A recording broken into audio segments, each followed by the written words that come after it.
Hello जय हिंद बच्चों। आज हम लोग क्या करेंगे, एफसीआईटी के कुछ इंपॉर्टेंट क्वेश्चन के बारे में बात करेंगे। क्योंकि जो भी बच्चे पॉलिटेक्निक फर्स्ट ईयर में हैं, फर्स्ट सेमेस्टर में, उनका एग्ज़ाम हो चुका है और ये लास्ट और अंतिम एग्ज़ाम है। क्योंकि टीडी का एग्ज़ाम अभी बीता है और मुझे उम्मीद है कि टीडी का एग्ज़ाम आपका काफ़ी अच्छा गया होगा। क्योंकि टीडी में बहुत ज़्यादा बैक भी लगता है, तो आप लोगों का एग्ज़ाम काफ़ी अच्छा गया होगा। तो आज हम एफसीआईटी के कुछ इंपॉर्टेंट क्वेश्चन के बारे में बात करेंगे और ये क्वेश्चन जान लो ऐसे क्वेश्चन है जो हर साल पेपर में पूछे जाते हैं।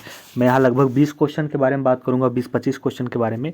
अगर आप इन क्वेश्चनों को तैयार कर लेते हैं तो मैं पक्का गारंटी कह रहा हूँ, कम से कम इसमें से तो 10 क्वेश्चन आपके पेपर में आ ही जाएंगे। और 10 क्वेश्चन आएंगे तो कितने नंबर का हो जाएगा, 50 नंबर का।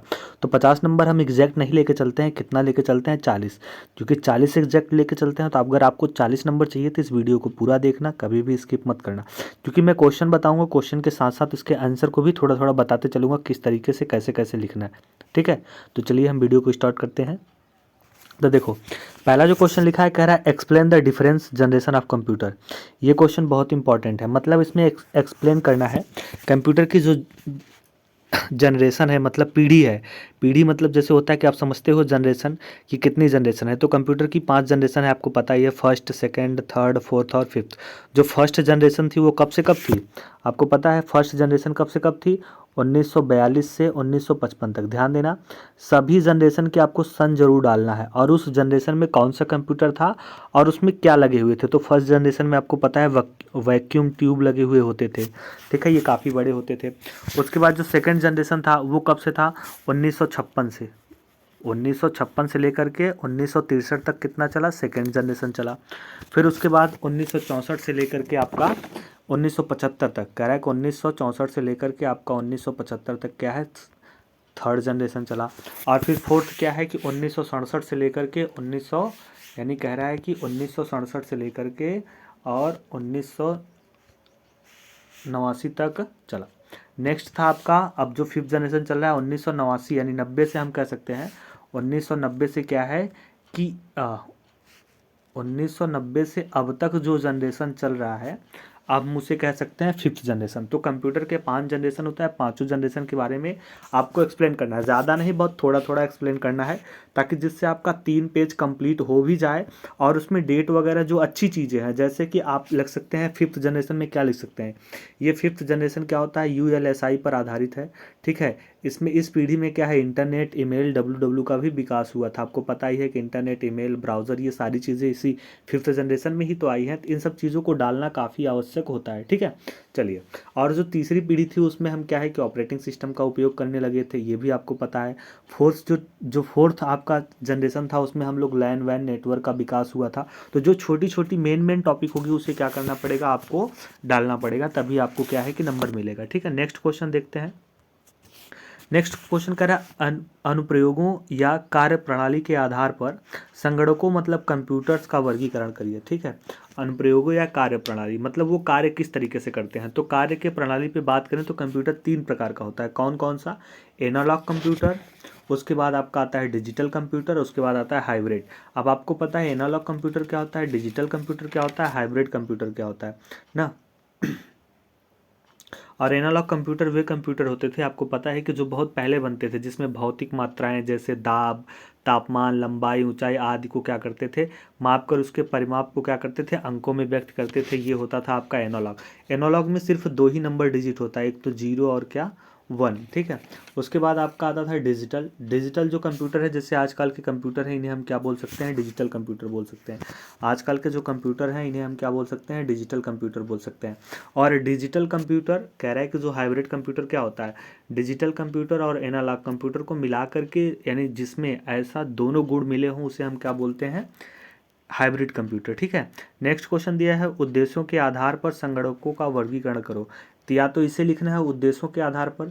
तो उद्देश्यों के आधार पर 2 ही प्रकार का संगणक कंप्यूटर होता है, एक स्पेशल पर्पज और जनरल पर्पज। ठीक है, इसके बाद आता है, या फिर उसी में लिखा है आकार के आधार पर या फिर आकार के आधार पर।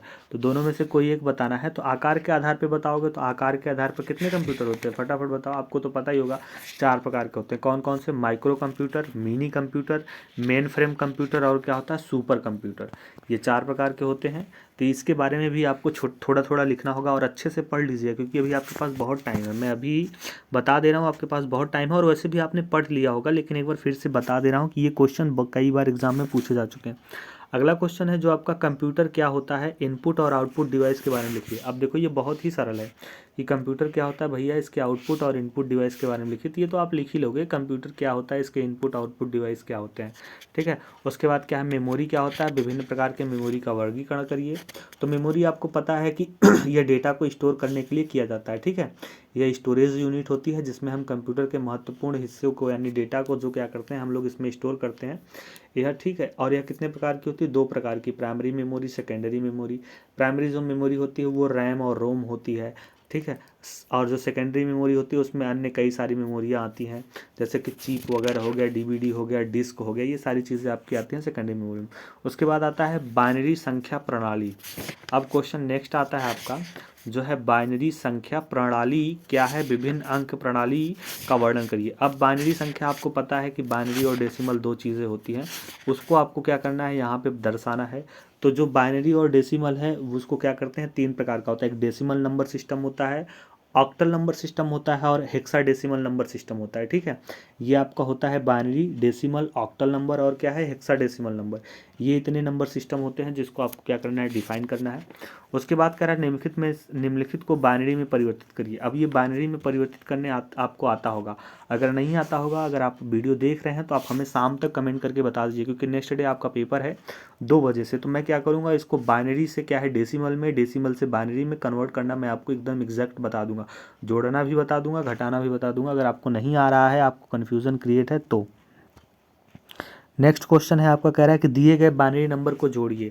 अब ये 2 बाइनरी नंबर दिया गया है, इस बाइनरी नंबर को आपको जोड़ना है। तो अगर ये चीज़ें आ रही हैं तो ठीक है, नहीं आ रही हैं तो अगर आप वीडियो देख रहे हैं तो कमेंट करके बताइए सर नहीं आ रहा, मुझे समझा दीजिए, मैं पक्का समझा दूंगा।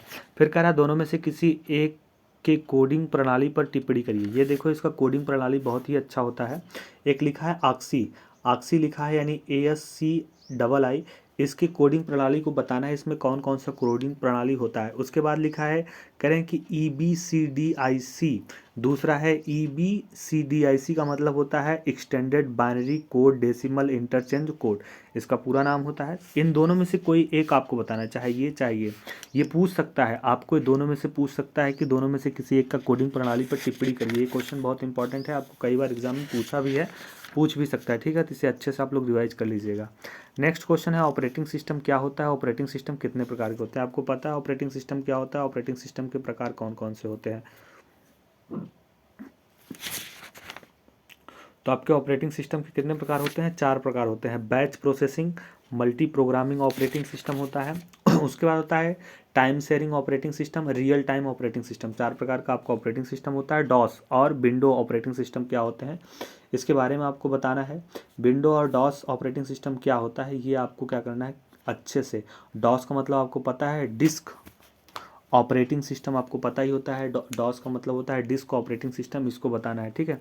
ऑपरेटिंग सिस्टम क्यों आवश्यक है, ऑपरेटिंग सिस्टम कंप्यूटर में क्यों आवश्यक है, ये आपको ज़रूर लिखना है। उसके बाद CUI एंड GUI में क्या अंतर है, कह रहा है कि CUI एंड GUI में क्या अंतर है, आपको पता ही, इसको लिखना है।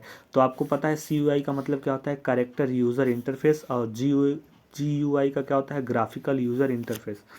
नेक्स्ट क्वेश्चन है, कह रहा है कंप्यूटर से कैसे सॉफ्टवेयर को अनइंस्टॉल करते हैं।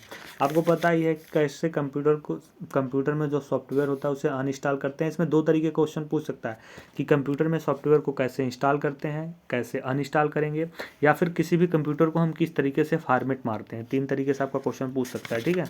अगला है कंप्यूटर नेटवर्क क्या है और इसके प्रकार को लिखिए। कंप्यूटर नेटवर्क क्या होता है, इसके प्रकार को लिखना है।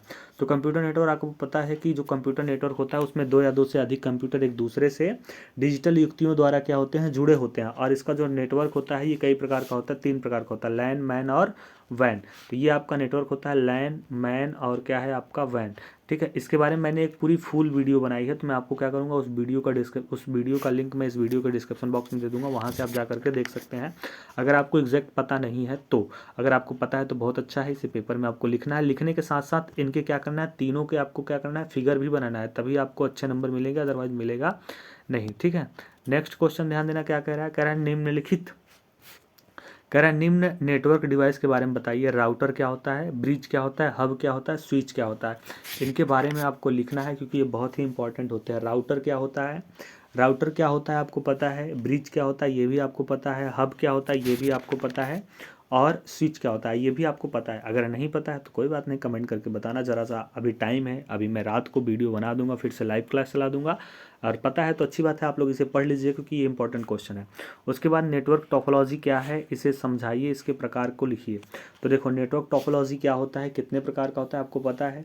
नेटवर्क टोपोलॉजी टोटल 5 प्रकार का होता है जो आपके सिलेबस में है। रिंग टोपोलॉजी, बस टोपोलॉजी, स्टार टोपोलॉजी, उसके बाद मेश टोपोलॉजी, ट्री टोपोलॉजी। अगर इसमें आएगा नेटवर्क टोपोलॉजी क्या है, इससे समझाइए, इसके प्रकारों को लिख कर समझाओ। तो पांचों प्रकारों को लिखना पड़ेगा, पांचों प्रकार में से थोड़ा थोड़ा डिफिनेशन लिखना पड़ेगा, उनका फिगर बनाना पड़ेगा, ठीक है, तब जा करके आपको 5 नंबर मिलेगा, अन्यथा मिलेगा नहीं। लास्ट और अंतिम क्वेश्चन है बायोस क्या होता है।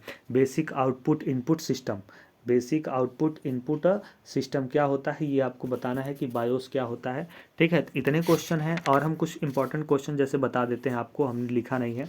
जैसे बता दिया जाए वेब ब्राउज़र क्या होता है। वेब ब्राउज़र, वेब ब्राउज़र क्या होता है इसे आप लोग पढ़ लीजिएगा।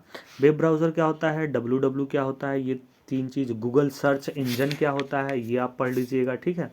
गूगल सर्च इंजन क्या होता है, और यूआरएल क्या होता है आपको पता है। यूआरएल क्या होता है, यूआरएल के बारे में पढ़ लेना है ना। तो यूआरएल को हम क्या बोलते हैं, यूनिफॉर्म रिसोर्स लेक्टर, इसका पूरा नाम यही होता है, तो इसके बारे में आपको पढ़ लेना है ना।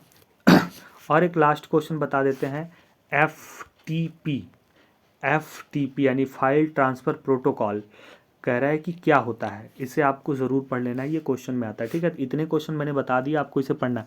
अब अगर आपको कोई डाउट हो, इसमें लग रहा है कि मुझे ये टॉपिक नहीं आता, तो आप कमेंट करके इस वीडियो में बता सकते हो, तो मैं कन्फर्मली आपको क्या करूँगा, एक और पूरा फुल 2-2.5 घंटे का वीडियो बनाऊँगा, तो उसमें मैं आपको सारी चीज़ें बता दूँगा, ठीक है। और मुझे उम्मीद है कि आप लोगों का पेपर अच्छा जाएगा, तो बेस्ट ऑफ लक और इसे देखिएगा। और फिर एक चीज़ और बता देता हूँ कि जो भी बच्चे देख रहे हैं, जब एफसीआईटी का एग्ज़ाम हो जाएगा तो मैं इस वीडियो के डिस्क्रिप्शन बॉक्स में लिंक दे दे रहा हूँ व्हाट्सएप ग्रुप का और क्या है टेलीग्राम चैनल का, उसमें ज्वाइन हो जाइएगा। तो ज़रा मुझे इसका पेपर का फ़ोटो खींच करके मेरे पास व्हाट्सएप कर सकते हैं, मेरा उसमें से नंबर निकाल करके, ठीक है। तो इतना आप लोग कर देंगे तो बड़ी मेहरबानी होगी। और बेस्ट ऑफ लक, आप लोगों का एग्ज़ाम बहुत अच्छा जा रहा है और अच्छा जाएगा भी, आप लोग टॉप करो, मेरी शुभकामनाएं आप लोगों के साथ है। मिलते हैं फिर नेक्स्ट वीडियो में।